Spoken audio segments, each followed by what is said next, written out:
boa tarde. Está no ar o RBV News, edição tarde, que leva você, internauta, aos principais fatos do dia em Mato Grosso do Sul, no Brasil e no mundo. Um caminhão carregado com 25 toneladas de frango congelado tombou na tarde de hoje na MS 060, próximo ao quilômetro 392 em Campo Grande. De acordo com informações de testemunhas, o motorista, identificado até o momento apenas como Jaime, de aproximadamente 45 anos, teria abastecido o container na empresa alimentícia Seara, em Sidrolândia, a pouco mais de 20 quilômetros do local onde ocorreu o acidente. A carga seguiria para o estado do Paraná. A mercadoria não chegou a se espalhar na rodovia e não houve saqueamento. A Companhia Independente de Policiamento de Trânsito esteve no local e parte da pista está interditada. O motorista teve ferimentos leves e foi levado pelo Serviço de Atendimento Médico de Urgência para atendimento médico em Sidrolândia. Ainda não se sabe as causas do acidente. Bom, o bom cenário sertanejo nacional e regional está colocando em evidência diversas duplas. Aqui em Mato Grosso do Sul, temos vários exemplos de fenômenos como Luan Santana, Michel Teló, Munhoz e Mariano, entre outros. Com tantos profissionais surgindo, é preciso ficar atento à lei dos direitos autorais, principalmente porque vários desses artistas trabalham apenas na produção de composições.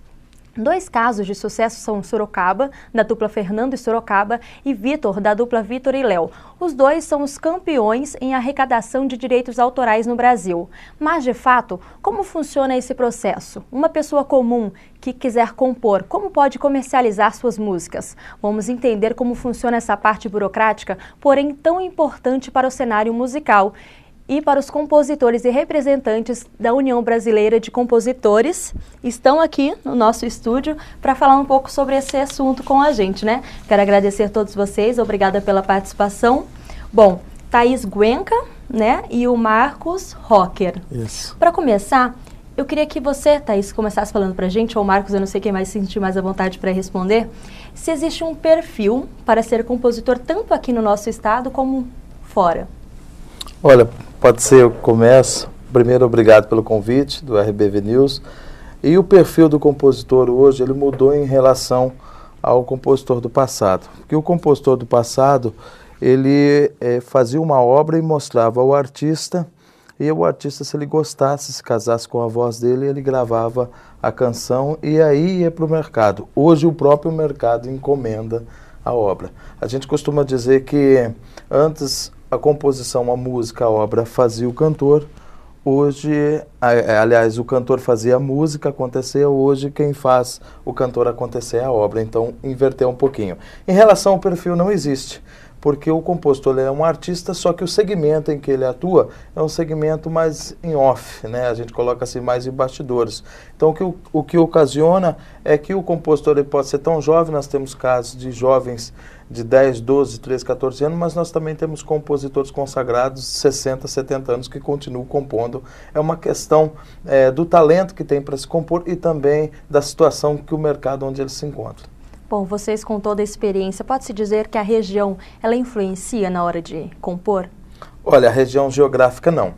Por causa justamente do processo da internet que nós estamos vivendo e do processo da globalização desse circuito, vamos colocar assim, do show business. Então, o que acontece? Nós temos compositores do Amazonas, de São Paulo, do Rio Grande do Sul e do Mato Grosso do Sul, que é um estado que pouco representava na questão fonográfica. Menos de 1% das vendas dos fonogramas, vamos colocar assim, Mato Grosso do Sul consumia. Hoje é o estado de origem, como você citou no início da matéria e do jornal, hoje é o estado de origem de grandes ídolos e de grandes vendedores do show business.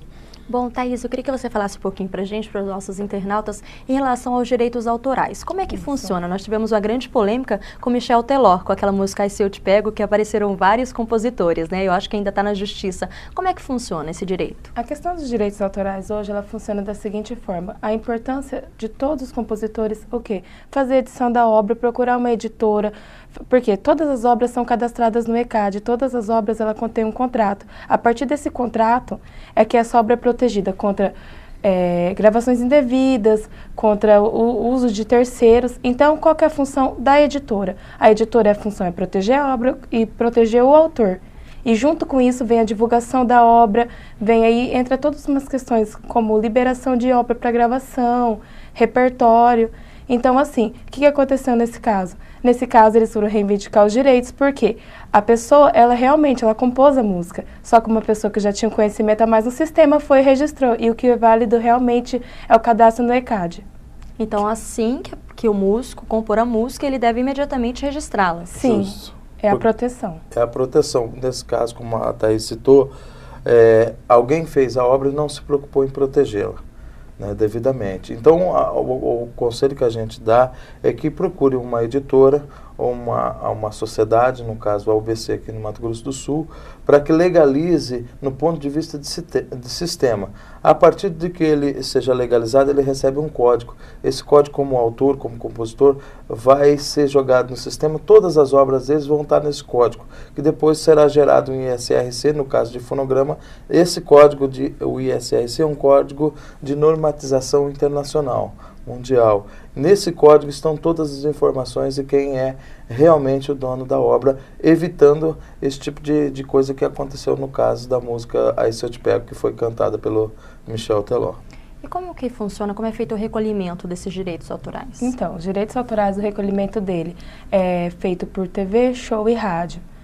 E aí, então, através desse código que está lá no sistema, é recolhido os direitos autorais. Para o compositor hoje, ele poder receber os direitos autorais dele, ele tem que estar associado em alguma associação. Por exemplo, a UBC. Hoje a UBC, ela detém, hoje nós em Mato Grosso do Sul, administramos os direitos autorais de Marcelo Loureiro, Helena Meirelles, Delinha, João Carreiro e Capataz. O Luan Santana mesmo é da UBC, hoje ele é um dos maiores arrecadadores também de direitos autorais, está aí no topo junto com o Vitor, junto com o Sorocaba.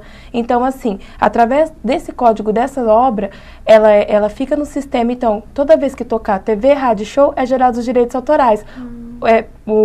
O produtor do evento, por exemplo, o promotor do evento vai e paga o ECAD, que é uma obrigação, porque senão não pode ocorrer o evento, e esse valor é repassado para a sociedade. No caso, por exemplo, a UBC recolhe esses valores e repassa aos titulares que são associados a ela. Entendi. Agora eu queria que você explicasse como é que funciona o ECAD.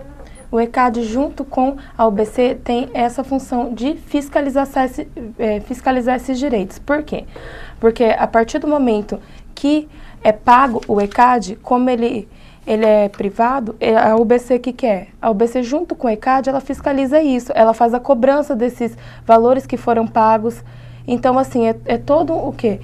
É mandado um repertório para o ECAD, com todas as obras dos compositores que são associados à UBC, e a partir de então, é que junto com o ECAD, a UBC faz esse recolhimento e repassa aos autores. Por isso que a importância de todos os compositores ter alguma associação que represente, entendeu? Até aí tem a parte do YouTube, tem a parte de show, tem a parte de TV, então é algo muito amplo mesmo. Bom, o ECAD, para complementar o que a Thaís colocou, ele é uma sociedade privada, não é governamental, isso é bom esclarecer, porque muitas pessoas acham que o ECAD é governamental, e não é. É um direito privado. Então, o que acontece? Ele é composto pelas sociedades, porque o ECAD, ele tem a função de arrecadar os direitos autorais dos usuários de músicas e obras.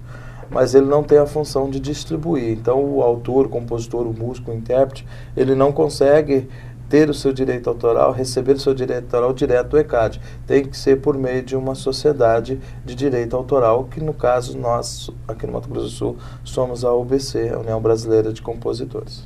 Legal. A Thaís estava me mostrando, antes da gente começar, um livro que você trouxe. Até para você, esse livro da UBC 70 anos, o autor existe. Esse livro é bem bacana. Ele foi lançado em homenagem agora à comemoração da UBC de 70 anos. Ele conta a história desde do ECAD junto com a UBC há 70 anos, como que começou os direitos autorais aqui e as leis que foram formadas junto com o ECAD e com a UBC. E esse livro está disponível para as pessoas, músicos Ele tem para download no site da UBC.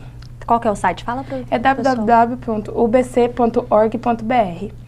Bom, ok, eu quero agradecer a presença de vocês aqui no estúdio. Thaís Guenca e o Marcos Rocker estiveram aqui falando um pouquinho pra gente sobre um caso muito interessante, que são os direitos autorais em relação a músicas, né, de artistas de todo o Brasil. Obrigada, tá? Obrigada, boa noite para vocês. Obrigado, nós em nome da Editora Marte e da UBC Representação MS e Mato Grosso. Bom, e no próximo bloco você vai conferir os principais fatos do mundo. Nós voltamos já. Com obras e investimentos, programas sociais e mais empregos, o governo do estado promove a qualidade de vida de todos os campograndenses. O governo modernizou a capital com o Parque Lagoa e o recapeamento da Afonso Pena. E com novas moradias, garantiu mais segurança para 12.115 famílias. A saúde ganhou novos equipamentos e infraestrutura moderna no Hospital Regional. E novas frentes de asfalto levam mais conforto aos moradores do Aero-Rancho. E o trabalho do governo do estado também promove a qualidade de vida de todos os campograndenses. Os incentivos fiscais do governo atraem indústrias e geram milhares de empregos com carteira assinada. E Campo Grande vive com mais segurança, com a polícia comunitária nas ruas e com 16.000 famílias protegidas pelo Vale Renda. Sou muito feliz por contar com o Vale Renda, sim, porque tem me ajudado muito. É Mato Grosso do Sul em pleno desenvolvimento.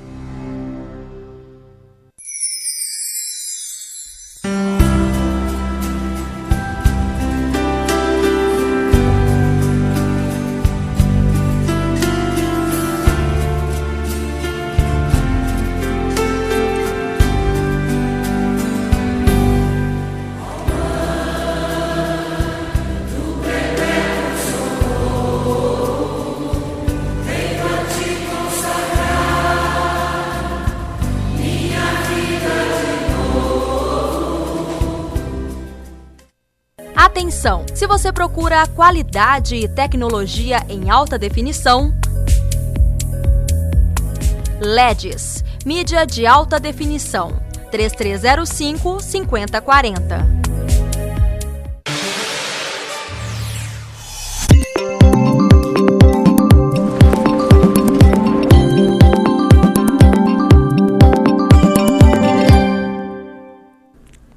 Quinta-feira de sol e poucas nuvens no céu de Mato Grosso do Sul. Em Campo Grande, os termômetros devem marcar 37 graus e sem previsão de chuva. Confira agora a previsão para amanhã em 5 capitais do país.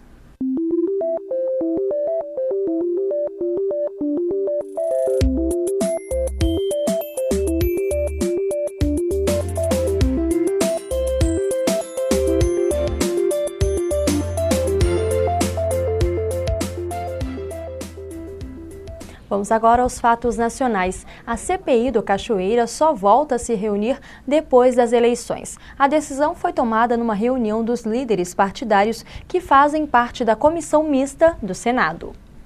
O presidente, o vice e o relator da comissão mista apresentaram 3 motivos para suspender os depoimentos e reuniões da CPI até outubro. Nós não queremos que esse processo seja contaminado pelo clima eleitoral.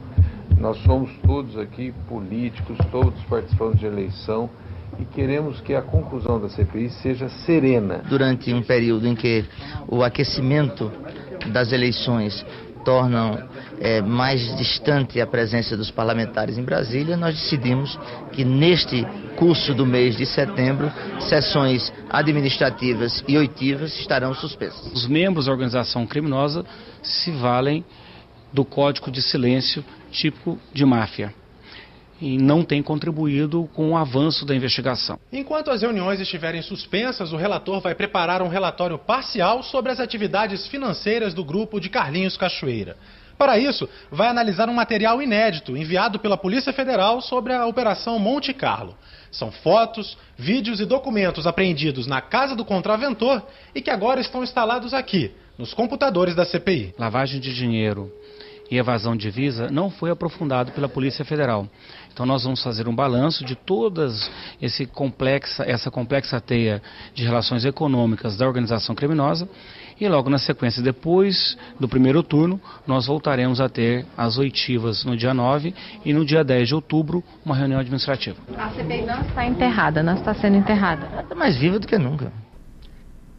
Ao menos 50 municípios do país receberão um reforço do Exército para garantir a segurança nas eleições deste ano. As tropas ficarão em Tocantins, Amazonas, Maranhão e Pará. Os estados de Alagoas e Rio de Janeiro também fizeram pedido de reforço que ainda está em análise.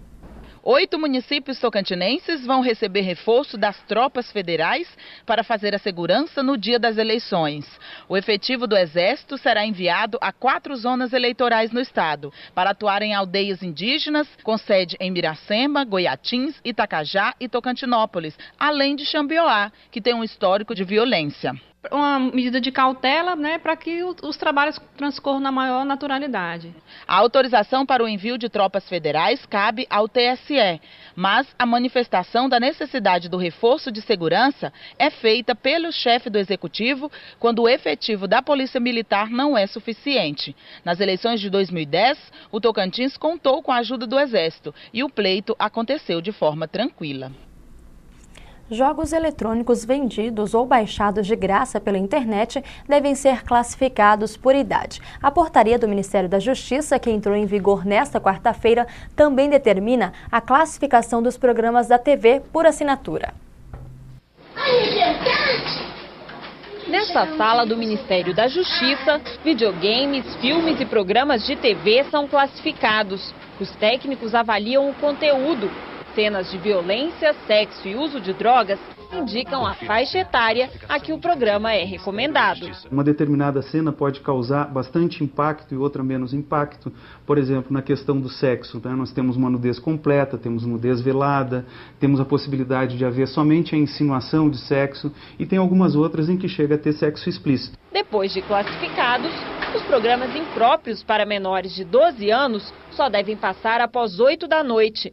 14 anos, depois das 9, 16 anos, 10 da noite. E os inadequados para menores de 18 anos devem ser exibidos entre 11 da noite e 6 da manhã.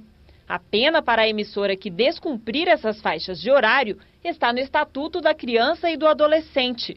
Multa e suspensão da programação por até 2 dias em caso de reincidência. Para que a criança e o adolescente ela esteja protegida de programas, de filmes inapropriados para a faixa etária dela e para o desenvolvimento físico, mental, cognitivo e biológico também da infância e adolescência. Nós temos pais, mães que trabalham fora de casa e é importante, portanto, que a gente tenha um horário de restrição, de proteção da criança e adolescente, porque o adulto não está ali o tempo inteiro com a criança, com seu filho. A classificação indicativa e as faixas de horário também são comuns em países europeus e nos Estados Unidos, segundo a Unesco. Tanto a legislação internacional do Sistema das Nações Unidas como de diferentes democracias autorizam e não consideram isso uma afronta à liberdade de expressão estabelecer um horário de proteção à criança no cômputo geral da programação. Mas o Partido Trabalhista Brasileiro questiona.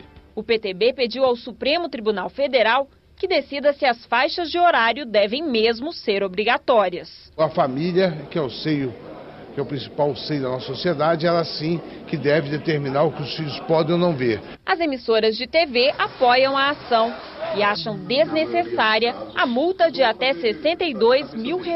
Essa multa nunca foi aplicada a nenhuma emissora, o que mostra que as emissoras costumam, sim, cumprir as determinações do Ministério da Justiça. As TVs consideram as faixas de horário da classificação indicativa uma medida autoritária. Classificação indicativa conforme feita pelo Ministério da Justiça hoje é a forma de censura. Isso está consagrado na nossa Constituição.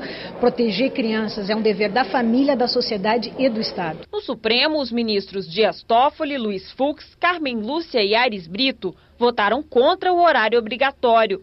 Mas o julgamento foi interrompido por um pedido de vistas do ministro Joaquim Barbosa.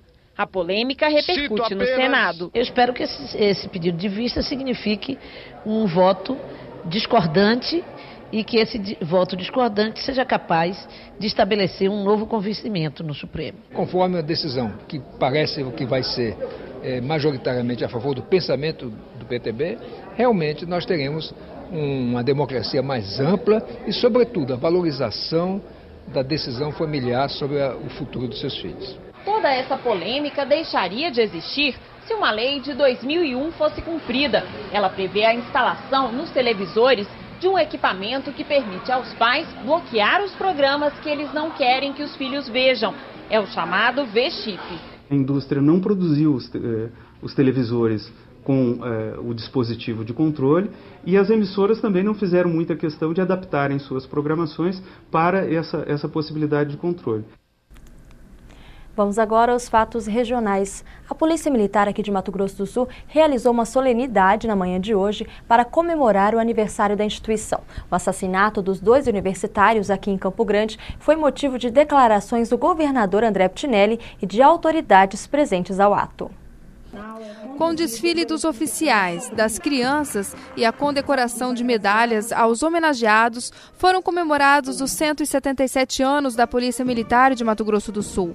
Segundo dados da corporação, no estado há mais de 6.000 policiais, mais de 1.000 viaturas novas foram adquiridas no atual governo, além de 4.065 pistolas e 5 bases móveis. Cerimônia em que a Polícia Militar hoje toda reunida, juntamente com o nosso governador, o nosso secretário, buscamos, no dia em que nós fazemos 177 anos, buscar esse reconhecimento, não só aos policiais militares que mereceram essas comendas, mas principalmente às pessoas que compõem a nossa sociedade e que mantêm um laço de parceria muito grande com a nossa instituição. Após a solenidade, o governador André Putinelli e o secretário de Segurança Pública falaram sobre a intensificação do policiamento na fronteira, principalmente após o sequestro seguido da morte dos 2 jovens universitários de Campo Grande. O caso chocou a cidade. Os estudantes foram assassinados por uma quadrilha que queria roubar a caminhonete em que estavam. O crime levantou a questão da necessidade de se intensificar o policiamento na fronteira, mas, para o governador André Putinelli, a violência deve ser tratada a partir de uma junção de fatores e elogiou a atuação da polícia no caso. A solução é a alma humana ser melhor. A solução é uma série de conjuntos de atitudes, de ações. O que leva um sujeito a dar um tiro na nuca, depois virar e dar um tiro no olho. E foi o segundo assassinato, demonstrou a eficiência da Polícia Militar em parceria com a Polícia Rodoviária Federal e outras. Mas eu não gostaria de ter a nossa polícia mostrado eficiência, preferiria que não tivesse ocorrido um crime bárbaro eu não saberia como qualificar, não são da espécie humana esses monstros.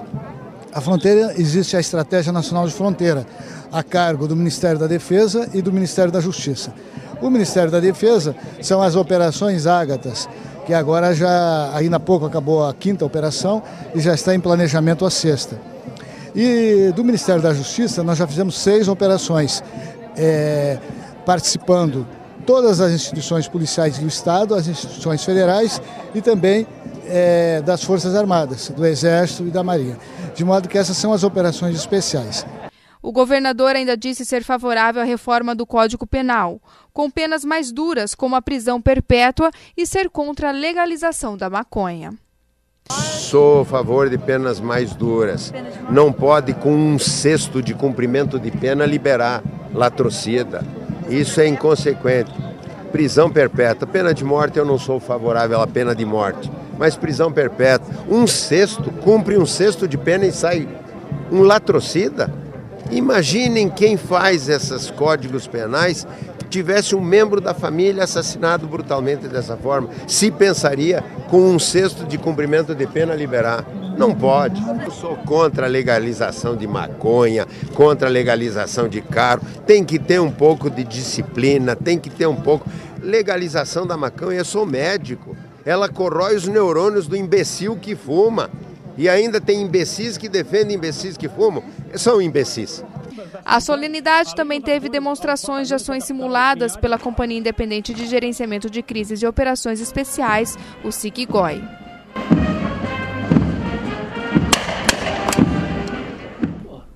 E o RBV News edição tarde termina aqui. Mais informações amanhã a partir das 11 horas. Boa noite.